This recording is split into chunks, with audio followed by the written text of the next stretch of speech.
Afternoon, everyone. It is a beautiful day here in Hua Hin. We're verging on evening time.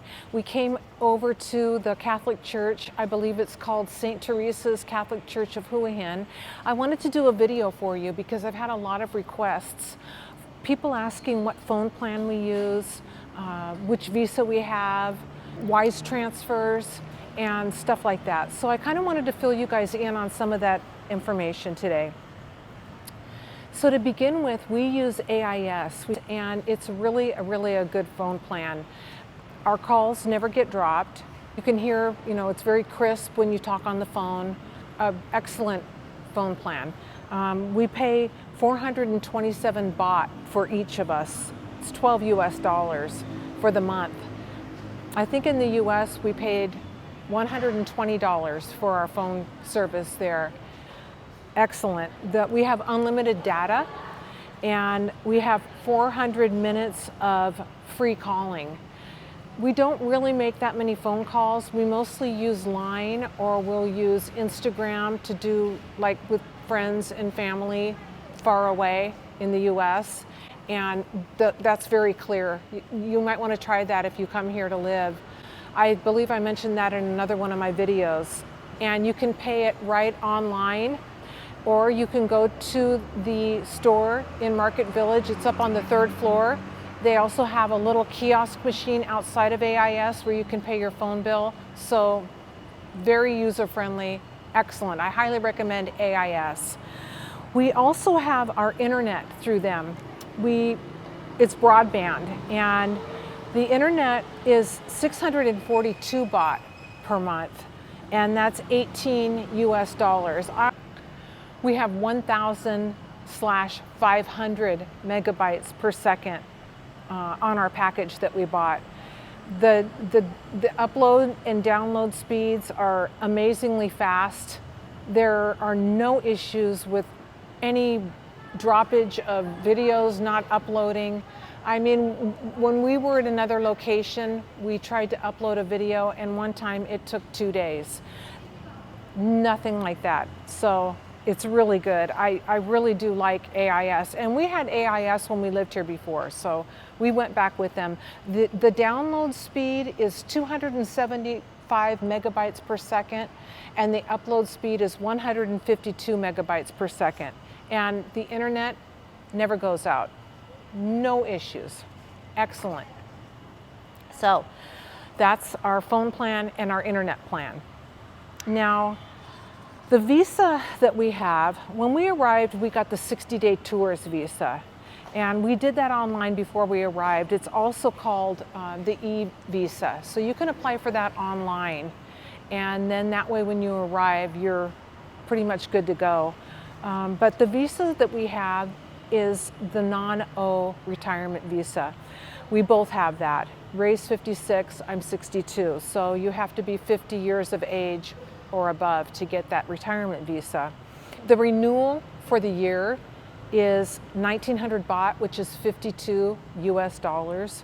So you pay that once a year when you renew it. We did use an agent, like I said before, to initially get our visa. It made it easier because they opened up the bank account for us, and sometimes you can't get a visa if you don't have a bank account, and it's like a catch-22. So it might be easier for you guys to go with an agent. Just shop around. You'll find plenty of good agents, and there is one that I have been told that is good here in Hua Hin. I've not used her yet, but if we do need her when we do our renewal, we will hire her. It's not that much money. So we also got the multiple entry on our visa. They threw that in. We paid quite a bit for our agents, so they gave that to us, and that was kind of nice because that's normally 3,800 baht, which is about 105 US dollars to add that on. It's not really worth it unless you go in and out over like 4 or 5 times, because if you just go out for a single reentry fee, it's 1,000 baht, which is 28 US dollars. Might be better if you only leave maybe once a year, just do that. You have to let them know that you're going out before you go, and because if you don't and you come back in, you'll pay a fine. So make sure that you do it the right way if you go out. The 90-day check-in with the retirement visa can be done online, and we do it online. It's very simple to do online. The 90-day reporting check-in needs to be done within 15 days before your 90 days or within 7 days after your 90 days expires. It's like a window of time. So just write it in your date book and maybe write it like 2 weeks before so that you're on key to get that and you're not late. You really don't want to be late. It's just another fine you'll probably have to pay. We've never had a fine because we're very efficient on that. We want to do everything right. You can also get an agent to do your 90-day if you want, or you can do it by mail. Really, online is so simple. Or if you're here in Hua Hin, you can go right down to the Blueport Mall and go downstairs and go to the immigration office. Just grab your number, wait in the kiosk in line, and just go in and do it. They're very nice. Yeah, and the form is called the TM47. I'll include all this in the description for you guys too. The visa that I have is the non-O retirement. I keep the 800,000 Thai baht in my Bangkok Thai bank account for my visa. Ray uses his pension for his visa. But going back to mine, if you do the 25,000 US dollars or the 800,000 Thai baht, if you keep that in the bank account for your retirement visa, you must keep that money in the account for 3 months minimum after you apply for your visa. You can't touch it. And you'll never, ever, ever let that money, if you do touch that money, you never let it drop down below 400,000 baht, okay? Just don't, that's a big no-no.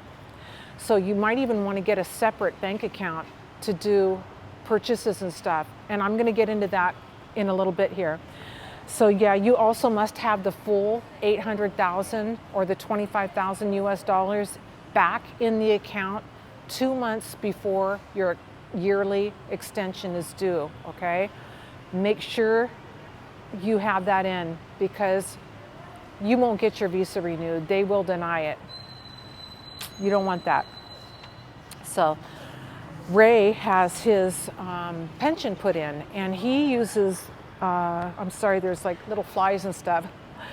Ray uses his pension from UPS. That goes into his separate bank account. He also has a Bangkok bank account. And he transfers the money from our Charles Schwab account into his Bangkok bank account, and he uses WISE. It's W-I-S-E. I'll put it on the screen for you. Is 67,000 baht. 67,000 baht or more. So always better to put a little bit more. It equals out to 2001 US dollars when it's all said and done. And the transfer fee to transfer the money is 16 US dollars. That's how much it costs for the WISE transfer fee. And the time that it takes to get the money into the account when he does that transfer, it depends. If you do it on like a Monday morning, you're set. You're good. You don't. If it falls on a weekend day, it's going to throw you out into a later time. So it usually takes 1 full day to get that money into your account, depending upon which day you do it. If you do it like Monday or Tuesday, it'll be in on Wednesday. Also depends on the time. So make sure you have it in there when it needs to be in there. I thought it had to be in on like the 1st or the 5th, but Ray said no, it just has to show up every month into your account. We have it in there by no later than the 3rd or 4th. So after you do your WISE transfer, you will get a receipt on the app, because they have an app for your phone, and you can have that printed out, and you need to keep those in an envelope. Also need to go to your bank and get something called a credit advice, okay? That has to be done. You want to keep those every month until the end of the year, because you have to show them for your 1-year extension. And depending on your bank, you may be able to get the credit advice emailed to you each month. Ray doesn't get that. We go into the bank and he gets it. We're going to have a little bit of a musical accompaniment to this video today.